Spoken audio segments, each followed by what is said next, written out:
সালা নাড়ুকে আমি নিজের ভাইয়ের মতো ভাবতাম রে লাউড়া। আজ পরে আমার এইরকম অবস্থা হয়ে গেছে বলে শান্তির ছেলে সুযোগে সদ্ব্যবহার করতে শুরু করেছে। আমার ঝুমা বুইদের সাথে ল্যাংটা নাচ জুড়ে দিয়েছে লাউড়া।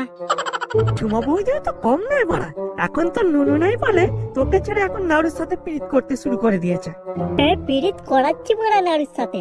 আগে বড়া আমার বউয়ের কাছ থেকে আমার মেশিনটা নিয়ে যেতে দে, তারপর বড়া আমি ওই ঝুমা বুইদিকে মজা দেখাবো লাউড়া।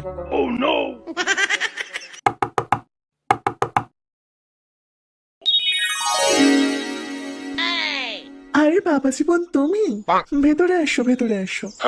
না না, আর ভিতরে ঢুকবো না, আপনি বরং আপনার মেয়েকে একটু ডেকে দিন। তা বললে চলে? তুমি কতদিন বাদ এলে, একটু জল খাবে না? দেখুন শাশুড়ি মা, আমার এখন জল খাওয়ার সময় নেই। আর তাছাড়া আপনার মেয়ে তো আমাকে ডিভোর্স দিয়ে দেবে বলেছে, আর জল খেয়েই বা কি করবো।